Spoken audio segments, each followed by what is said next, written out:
Assalamualaikum warahmatullahi wabarakatuh. Alhamdulillahilladzi hassana wujuhana walhamdulillahilladzi hassana akhlaqana walhamdulillahilladzi ja'alana min ummati sayyidina Muhammad sallallahu alaihi wasallam. Amma ba'du. قال النبي صلى الله عليه وسلم من كان آخر كلامه لا إله إلا الله دخل الجنة. وقال صلى الله عليه وسلم فيما رواه البخاري إن الله حرم على النار أن تمس من قال لا إله إلا الله من قلبه أو نفسه أو كما قال صلى الله عليه وسلم. Bapak Ibu yang bukan Allah, jemaah subuh meskipun hujan masih datang, semoga rintik-rintik hujan yang mengenai kita dapat memadamkan api nerakanya. Amin ya rabbal alamin. Tema kita tentang husnul khatimah. Husnul khatimah bahasa Arab artinya husnu, bagus. Khatimah, penutup. Penutup yang bagus. Kalau kita kerja supaya bagus, keluarnya gimana? Bagus laporannya. Maka orang-orang yang sering melaporkan apa yang dia lakukan dengan baik, dengan jujur, orang ini akan keluar dari tempat bekerjanya dengan cara yang baik. Sama, ruh ini sedang diperintah Allah. Dia ada pekerjaannya. Jangan sampai dia ditipu oleh nafs jiwa. Maka jiwanya harus naik dari jiwa al-ammarah bisu. Jadi jiwa itu ada banyak tingkatannya. Kita sudah sering dengar. Ada jiwa yang menyuruh kepada keburukan, disebut ammarah bisu. Ini jiwa-jiwa yang ruhnya terhalang untuk mengenal Allah, disebut dengan an-nafs al-ammarah bisu. Ammarah bukan amarah. Ammarah berarti alladhi yukthir al-amr, yang banyak memerintah, yang banyak menyuruh. Jiwa kita ini sangat liar. Karena dalam riwayat Israiliyat ada satu riwayat yang bagus, meskipun secara kualitasnya tidak sampai sahih. Cuma ulama kita mengatakan maknanya sahih sesuai dengan ayat-ayat ini. Tatkala Allah menciptakan nafs, maka Allah mengatakan aqbil, wahai jiwa, melihatlah kepadaku, menghadaplah kepadaku. Fala yuqbil, tapi dia tidak mau menghadap. Lalu Allah katakan lagi, ya nafs aqbil, wahai jiwa, menghadaplah kepadaku. Tapi jiwa itu tidak mau juga, pantang disuruh-suruh. Akhirnya Allah laparkan jiwa, Allah puasakan jiwa dari makanan-makanannya. Lalu Allah mengatakan, ya nafs aqbil fa aqbala, wahai jiwa, menghadaplah.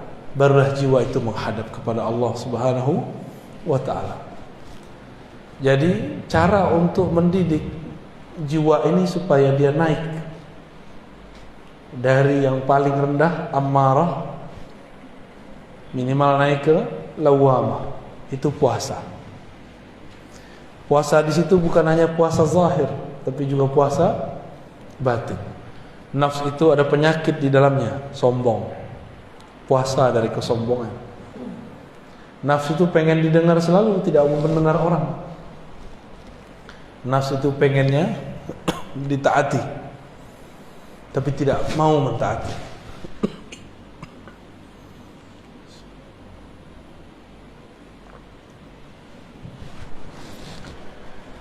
Lalu nafs ini punya poros. Ada raja di dalam dirinya bernama qalbu.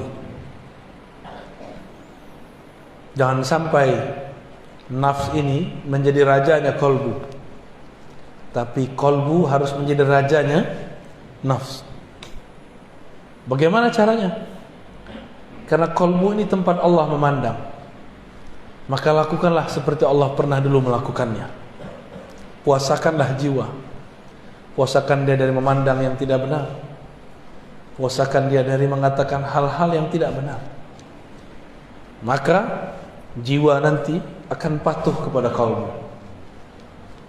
Banyak-banyak puasa. Puasa zahir dari makan, minum, juga puasa batin. Nabi mengatakan, "Wa idza kana yaumu ahadikum, yaumu shaumi ahadikum falyakul wa idza kana apabila yaumu shaumi ahadikum, ya, hari kalian berpuasa, lalu ada orang syatamahu aw qatalahu falyakul inni shaim." Ada orang ngajak dia berantem, katakan inni shaim, aku sedang berpuasa. Berarti puasa di hadis ini apa? Hadis Sahih Bukhari. Puasa emosi.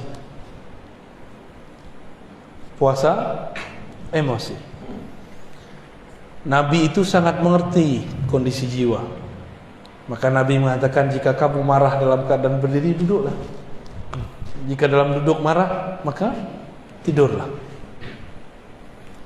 Itu sebabnya saya kalau ceramah, saya memilih bersandar, ya, supaya tidak emosinya tidak meluap-luap.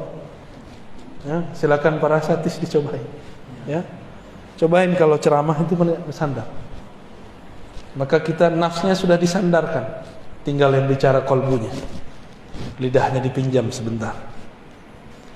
Tapi kalau sudah begini, lain ceritanya. Gelarnya jadi keluar.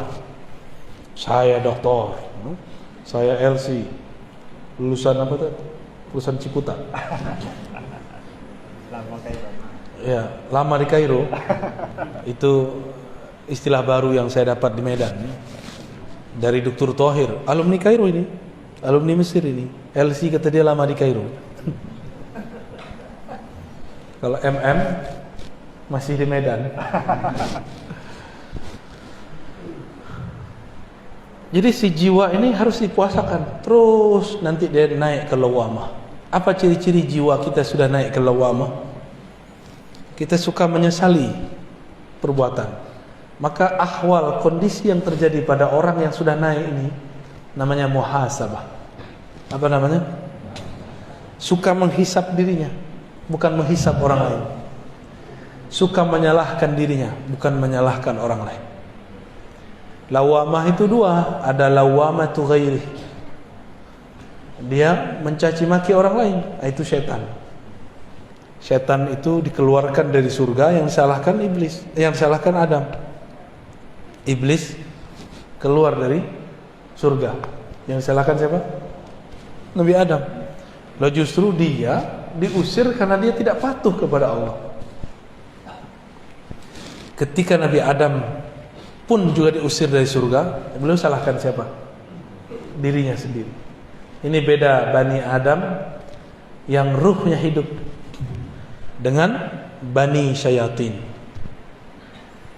Bani Syayatin ini bisa manusia, kan ada Syayatinul Jinni wal Ins, keturunan atau pengikut setan. Apa aja disalahkan orang, nggak pernah menyalahkan diri. Ini banyak ustadz sekarang begitu. Banyak dai sekarang menyalahkan orang di luar, menyalahkan kelompok di luar. Gunung Semeru meletus, yang dia salahkan orang Semeru. Oh, orang Semeru itu nggak ibadah, itu banyak maksiat tuh. Jangan begitulah.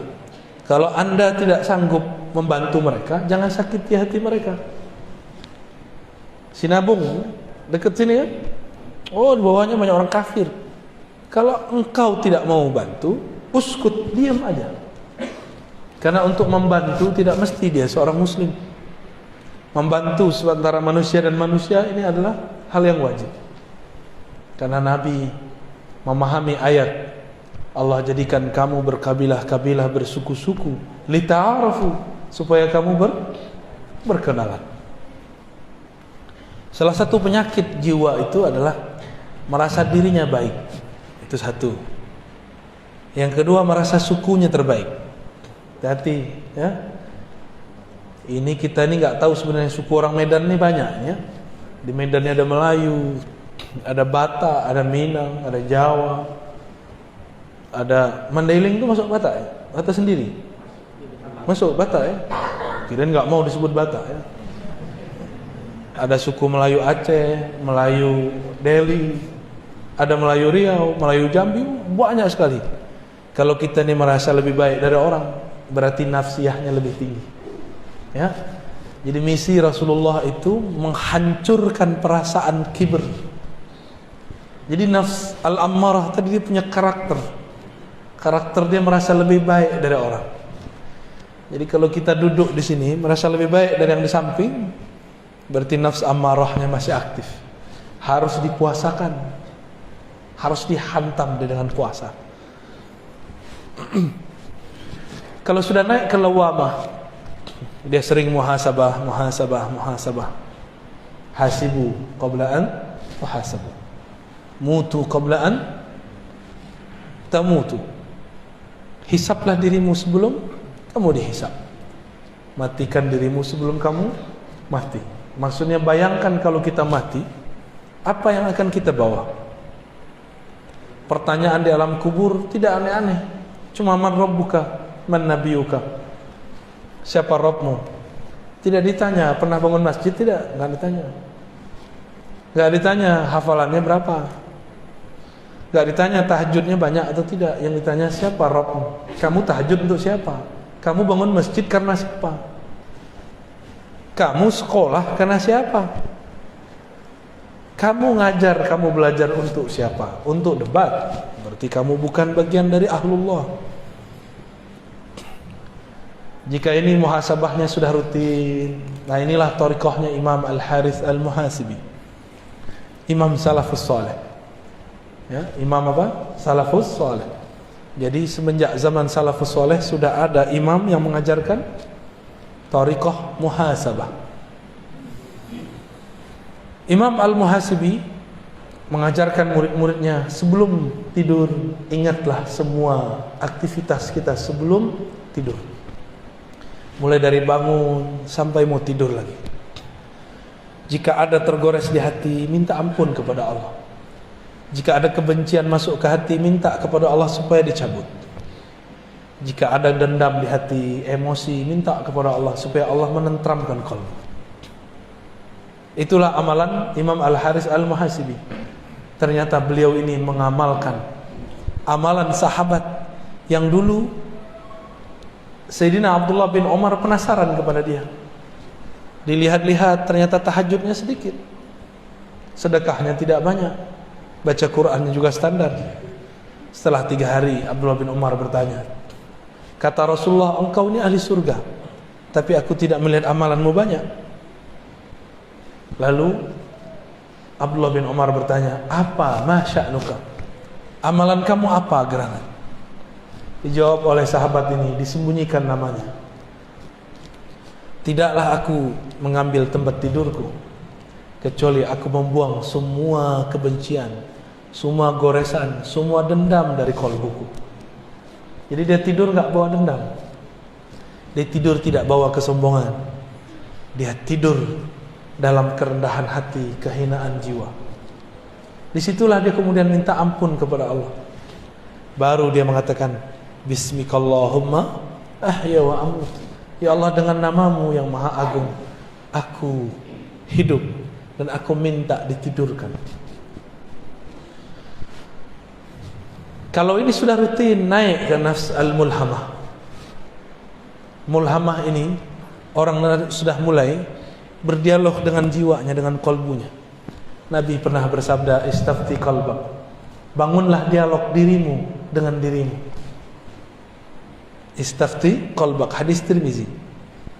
Kita mau ngapa-ngapain, solat dulu, solat istikharah. Tanya kepada Allah, tanya ke dalam diri, karena Allah berbicara ke dalam diri kita. Ini istikharahnya cuma mau nikah ya, mau kerja nggak istikharah, mau berguru nggak istikharah. Lebih penting menikah atau berguru? Lebih penting menikah apa berguru? berguru. Menikah bisa cerai, berguru tidak boleh cerai. Sampai kiamat pun kalau bisa tidak bercerai. Tapi kalau nikah, nggak cerai hidup, cerai mati. Iddahnya 4 bulan 10 hari. Benar. Tapi cerai dengan guru, iddahnya sepanjang masa. Bahaya nggak?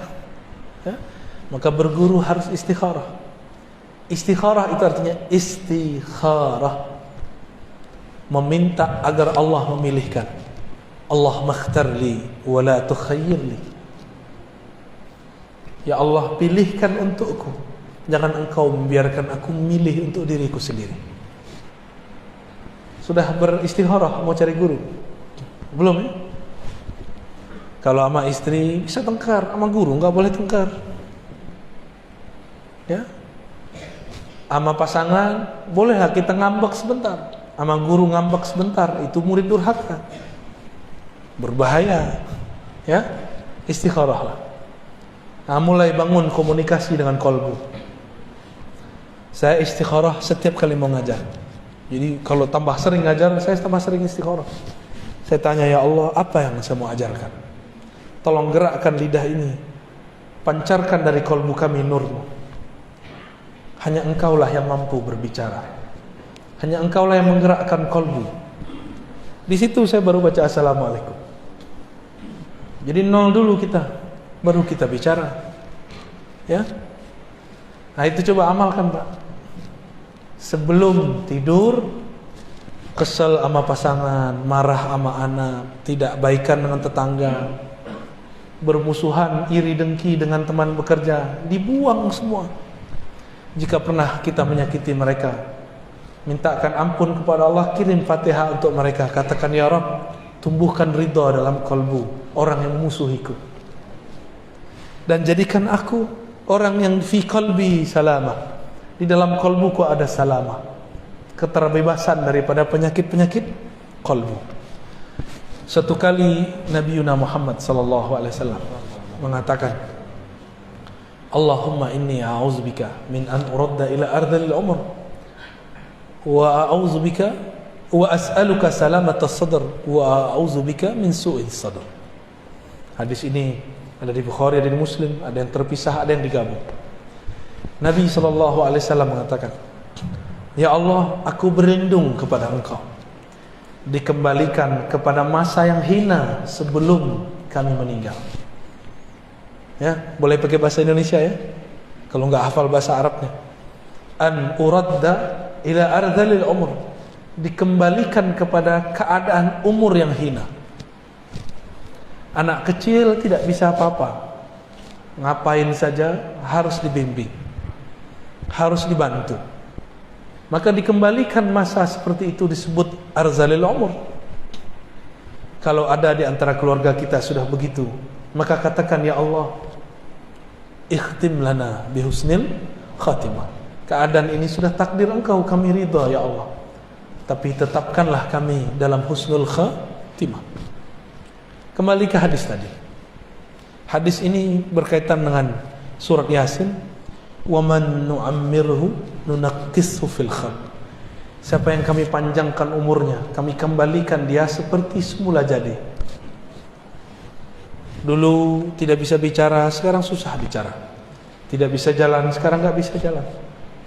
Maka jangan minta panjang umur, minta saja al-afwa wal afiyah. Sahabat nanya kepada Rasulullah, wahai Rasulullah, tolong berikan aku amalan doa. Hadis Ibnu Majah. Apa kata Nabi? Kul Allahumma inni as'aluka al-afwa wal afiyah fid dunya wal akhirah. Ya Rabb, berilah aku afwa, maaf, wal afiyah, keselamatan di dunia dan di akhirat. Dunia badannya sehat, di akhirat husnul khatimah. Udah seminggu sepekan dia datang lagi kepada Rasulullah, tanya, wahai Rasulullah, ajarkan aku. Diajarkan doa yang sama. Udah seminggu lagi datang lagi kepada Rasulullah, Nabi masih mengajarkan yang sama. Lalu sahabat ini protes, wahai Rasulullah, emang gak ada doa lain? Ini murid ini kadang nafsu, pengen wiridan banyak, pengen dapat talqin zikir, pengen dapat ijazah. Nafsu. Zikir kok pakai nafsu? Zikir. Akhirnya Nabi mengatakan, wahai sahabatku, adakah yang lebih sempurna daripada afwa dan afiyah? Bukankah afwa mencakup seluruh urusan duniamu, afiyah mencakup semua urusan akhiratmu? Orang tuh mikir, jadi orang Arab aja kadang nggak paham. Selevel sahabat Nabi masih bertanya, apalagi kita. Orang-orang yang sudah sampai di level ini, dia mulai tahu penawar ketenangan kolbunya. Apa yang membuat kolbu gelisah? Kolbu ini kan diartikan qalb, sesuatu yang bergerak. Dia hanya bisa bergerak dengan tenang jika dia menyebut nama yang menggerakkan kolbunya. Siapa yang menggerakkan kita? Allah. Maka disebut di kolbunya Allah, Allah. Baru kolbunya tenang. Anak kecil mainannya ketinggalan, nangis gak? Oh, bisa pukul-pukul badannya, bisa guling-guling. Mainannya kolbu cuma satu, zikrullah, menyebut nama Allah.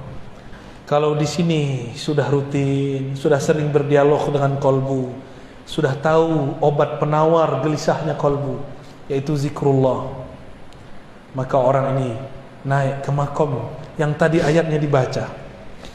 Ya ayyatuhan nafsul mutmainnah, wahai jiwa yang sudah tenang dalam berzikir menyebut namaku, wahai jiwa yang sudah sering dipuasakan, wahai jiwa yang sudah sering dimuhasabahkan, wahai jiwa yang tidak menyalahkan selain dirinya, wahai jiwa yang merasa dirinya rendah, irji'i ila rabbiki radiyatan mardiyah.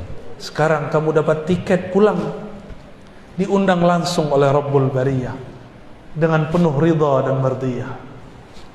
Itulah kondisi orang yang sudah mantap di kolbunya nama-nama Allah. Inilah beruntungnya kita. Di negeri ini banyak ulama-ulama mengajarkan kan zikir kolbu. Banyak gak? Banyak. Cuma setan tidak akan pernah diam. Dia nanti akan buat konspirasi. Kalau belajar zikir gila, kalau belajar ini, belajar itu, nanti gak sholat. Itu biasa, itu setan. Anehnya, setan ini kan punya wali. Walinya kadang-kadang seorang dai. Si dai ngomong, gak usah belajar-belajar tarekat, zikir, nanti gila. Hati-hati, ya. Hati-hati. Orang gila karena pekerjaan, orang gila karena masalah jodoh, orang gila karena masalah dirinya sendiri itu lebih banyak daripada orang yang gila karena belajar zikir. Orang gila karena belajar zikir karena aslinya dia gila. Kawan saya masuk kampus gila karena ditanya terus sama dosennya, kapan kau selesai? Gila dia. Maka saya nggak mau tanya lagi mahasiswa saya kalau dia nggak selesai. Saya cuma tanya, yang tenang-tenang ya. Kamu tulis yang tenang-tenang, yang damai. Jangan kepalanya pusing kalau nulis, nanti gila ente. Alhamdulillah mahasiswa saya aman, tapi kawan saya sudah gila.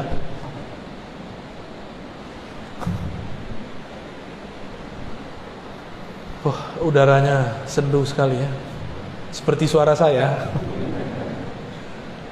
Sebenarnya saya nggak enak badan Pak, tapi karena janji harus ditepati, saya minta kepada Allah, ya Allah berikan saya kekuatan. Tapi nanti Jumat saya nggak kuat lagi, maka cuma 2 ini, pagi ini dan waktu duha, insya Allah. Nah, jadi kalau mau husnul khatimah, apa yang dilakukan? Jangan salahkan orang lain, sering puasa, salahkan diri. Yang kedua, sering-sering muhasabah. Yang ketiga, sering ajak diri kita berdialog. Lalu belajar zikirlah kepada ahli zikir. Kalau sudah begitu, nanti dapat undangan. Jadi husnul khotimah itu undangan dari Allah. Irji'i ila rabbiki radiyatan mardi, Allah yang undang. Maka saya tutup dengan hadis Nabi. Nabi mengatakan, man kana akhiru kamamihi la ilaha illallah, siapa yang akhir kalamnya la ilaha illallah, dakhalal jannah, pasti masuk surga.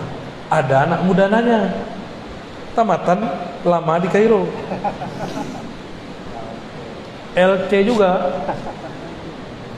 Apa kata dia?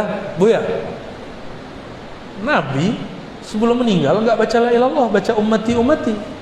Itu husnul khotimah apa su'ul khotimah? Ya salah. Itu yang nanya setan apa dia ya?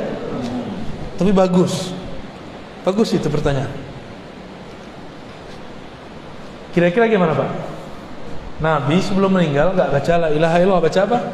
Ummati. As-salah, as-salah.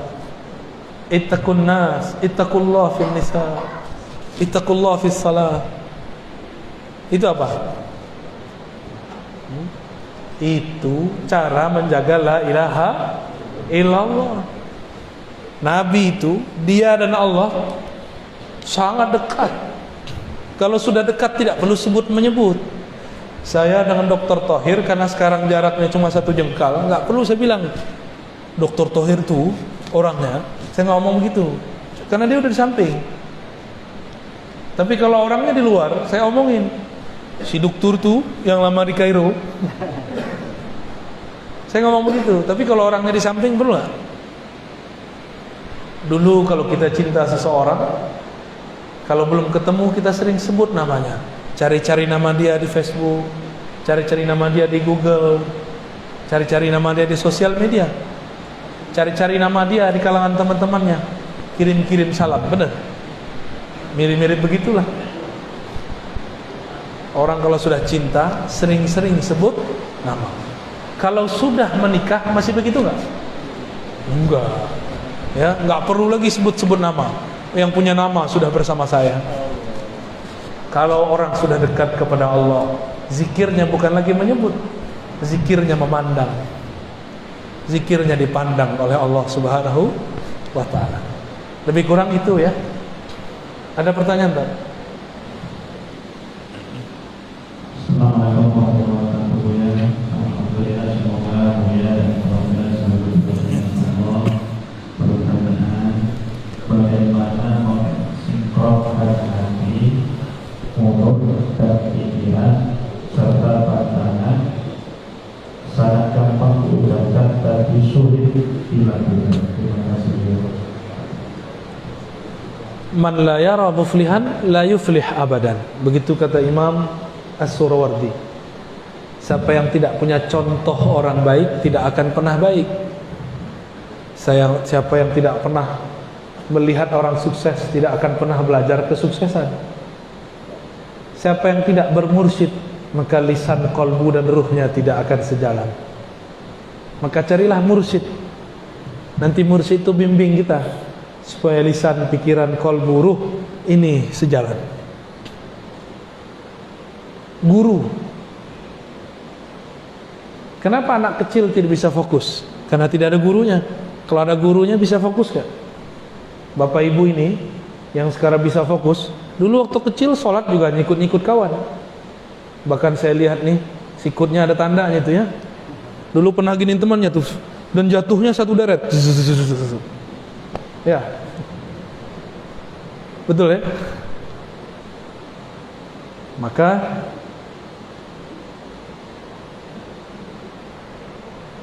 apabila kita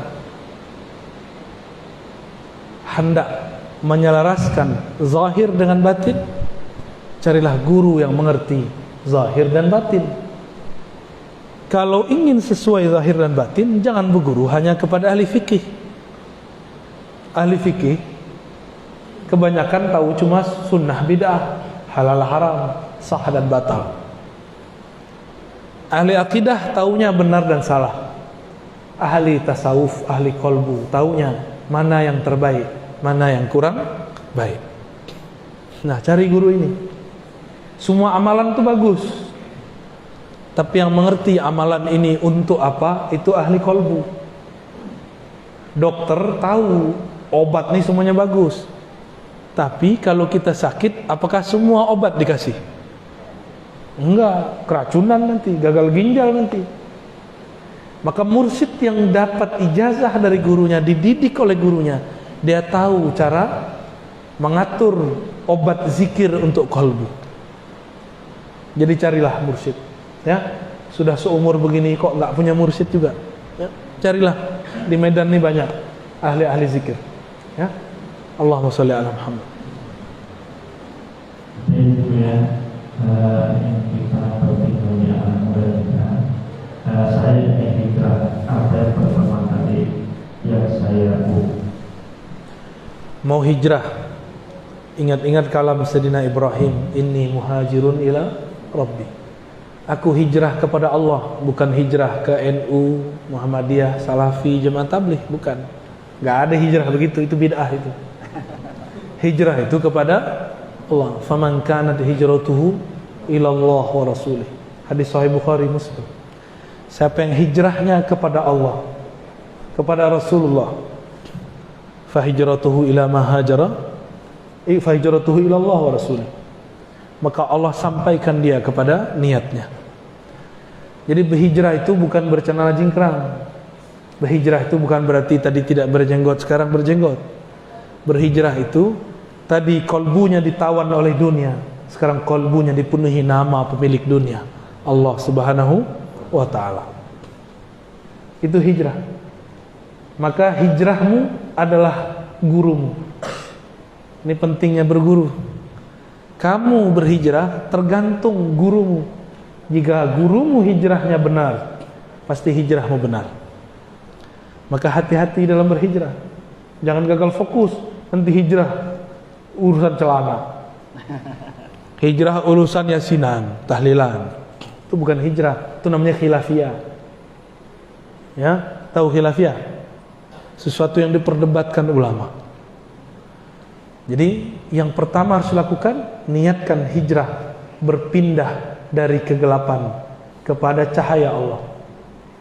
Dan Imam Al-Qushairi mengatakan dalam Ar-Risalah Qushairiyah, orang yang hendak beruzlah, berhijrah, hendaklah dia memandang dirinya lah yang merusak orang.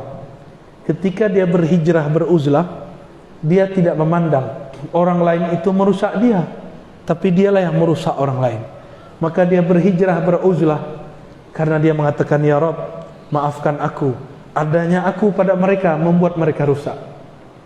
Itulah yang disebut mutawadhi. Ini hijrahnya benar, nggak nyalahin. Ada yang musisi hijrah, yang dia salahkan musik. Lah apa bedanya ente dengan iblis? Iblis tuh nyalahin Nabi Adam, lebih parah nih musik yang disalahin.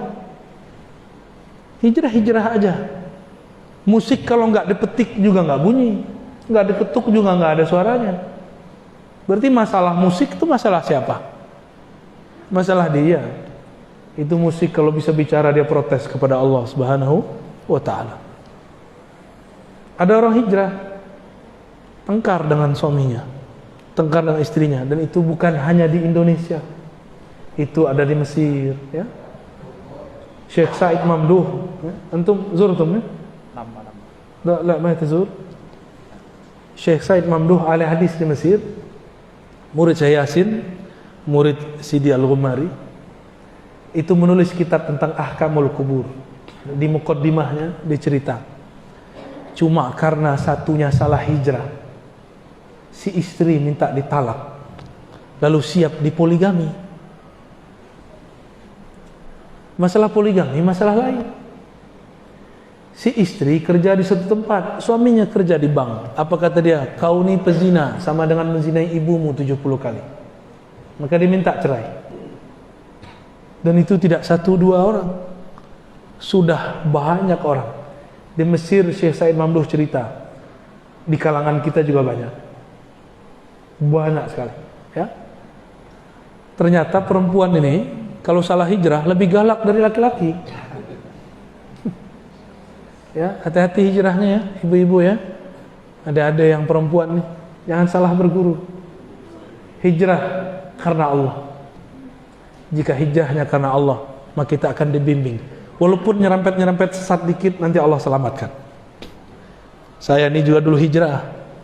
Kata saya, ternyata hijrah dulu, celana saya jingkrangkan, jenggot saya panjangkan. Saya katakan, aku anak hijrah, aku ikhwan. Ya iyalah, kamu bukan akhwat. Salah faham. Anak hijrah itu mabit malam minggu. Enggak mesti. Hijrah itu berpindahnya kalbunya dari kiblat dunia lalu berkiblat kepada pemilik dunia. Nanti masalah celana tergantung kamu celana jingkrang karena Allah atau karena kamu mengaku ikut aliran tertentu. Kamu panjangkan jenggot karena kamu merasa kamu aswaja, ahlus sunnah, karena kamu merasa dirimu salafi, jamaah tabligh, NU, Muhammadiyah, Wasliyah, atau karena engkau ingin ikut kekasih Allah. Beda-beda tipis. Kalau benar-benar mau ikut kekasih Allah, kita pakai serban tiap hari. Ya. Kita nggak pakai celana, Pak. Celana itu bid'ah itu. Ya. Rasulullah la yalbas as-sarawil abadan. Nggak pernah pakai celana sama sekali, kecuali di dalam sarungnya. Ya. Jadi niatnya harus diluruskan, lalu cari guru yang sanadnya bersambung kepada Rasulullah. Nanti lewat sanad silsilah guru itu kita dihubungkan dengan Rasulullah sallallahu alaihi wasallam. Fa hijratuhu ilallah wa rasulih. Hijrahnya disampaikan, diusulkan kepada Allah dan Rasulnya. Amin ya rabbal alamin. Baik, Ibu, ini karena Ramadan sebentar lagi, yang mana yang harus kami lakukan? Sholat tarawih 11 rakaat atau 1 rakaat? Sebenarnya nggak sholat tarawih, nggak apa-apa juga. Yang penting sholat isya, ya. Yang hampir wajib itu sholat witir. Tapi kalau mau debat-debat, tidak ketemu kita. Sahabat Nabi meriwayatkan dari Nabi sholat tarawih 11. Yang ada riwayat Sayyidatuna Aisyah, Maimunah, Ummu Salamah, Nabi sholat witir 11. Jadi 11 itu bukan sholat tarawih, tapi sholat witir. Tapi karena umat ini menguasai ustadz, umat diikuti ustadz, bukan ustadz diikuti umat. Pengurus masjid kurang adab. Apa kata pengurus masjid? Oh jamaah, ustadz di samping dia. Kita pilih 11 pada 20. Jamaah bilang apa? 11, pemaleh, ya, pemalas. Kasulun. Kalau tanya ke ustaz gimana? Kalau tanya ke ustaz, jawabannya 3 tadi. Tarawih itu tidak wajib. 1. Yang kedua, para sahabat kalau sholat tarawih pasti 20. Riwayatnya sampai sekarang terbukti secara fi'liyah, secara perbuatan masih dilakukan secara mutawatir. Mutawatir ini dilakukan banyak lebih dari 10 orang setiap masa, setiap puasa. Mekah, Madinah, sampai hari ini masih 20. Itu amalan Sayyidina Umar, Sayyidina Ubay, Sayyidina Ali. Di masa Imam Malik, Madinah ditambahkan 36. Tapi sekarang balik lagi menjadi 20. Jadi nggak ada debat 11. 11 itu hadisnya apa? Fi Ramadan wa fi ghairihi. Hadis Imam Bukhari Muslim. Dalam Ramadan dan selain Ramadan, Nabi tidak pernah sholat melebihi 11 rakaat. Itu sholat tarawih. Sholat apa?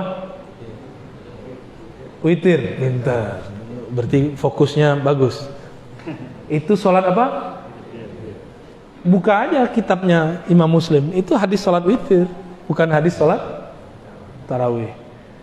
Katanya ikut Sahih Bukhari, katanya ikut Sahih Muslim, nggak mau ikut Imam Syafi'i, nggak apa-apa, buka kitabnya. Ya. Di situ babnya sholatul witr atau sholatul lail. Kalau di bulan puasa ada tarawih, ada witir. Di bulan puasa kita maklum, di luar puasa ada nggak tarawih?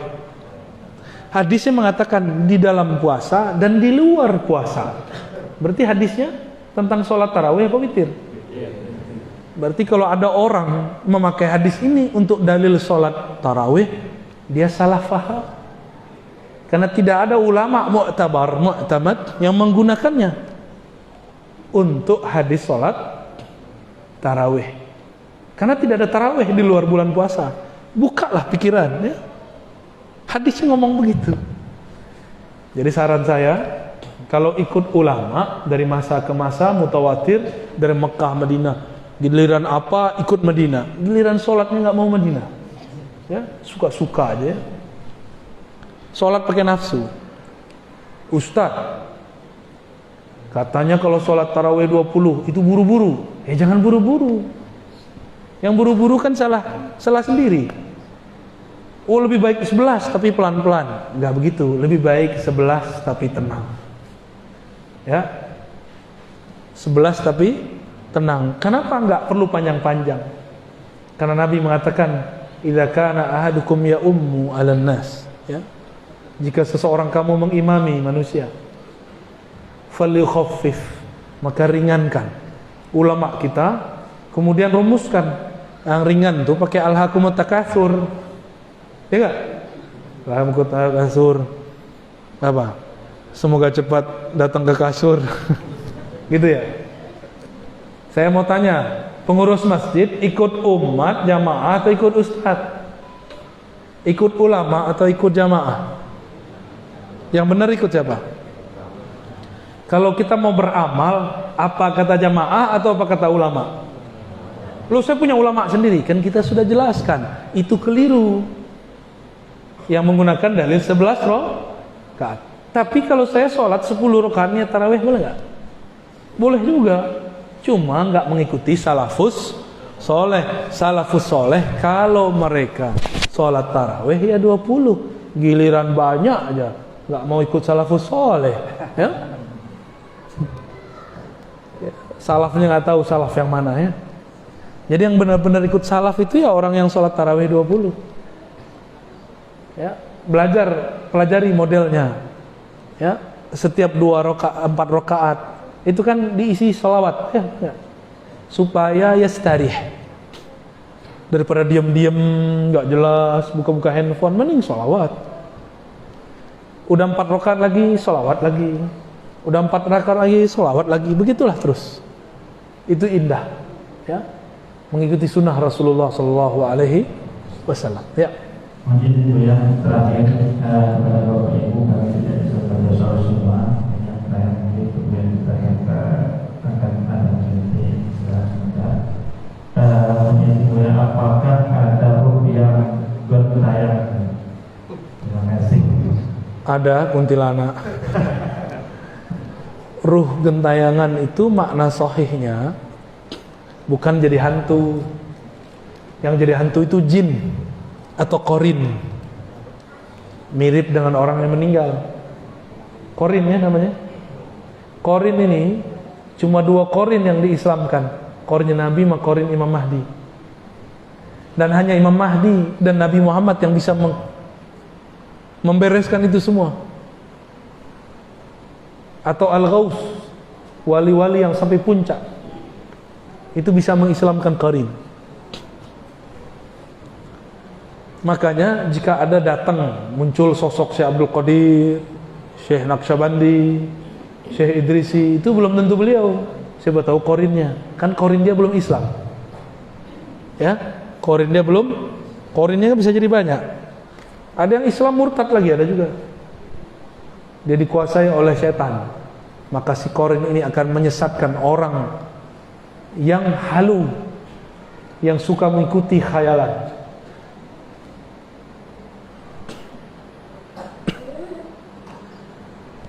Yang ada itu apa? Dalam kitab Habib Zain bin Smith, begitu juga kalam Sidi Abdullah Faiz Ad-Daghestani An-Naqsyabandi, mereka sepakat mengatakan siapa yang tidak sempurna suluknya, ma'rifatnya di dunia, maka dia akan mencari guru menyempurnakannya di alam kubur. Yang enggak sempurna dalam kubur, dia mencari kesempurnaan di padang mahsyar. Makanya orang-orang mencari syafaat Rasulullah, itu pengen sempurna. Mumpung badan masih ada hayatnya, cari guru ma'rifat sebelum terjadi nyawa merenggang dari badan. Ya.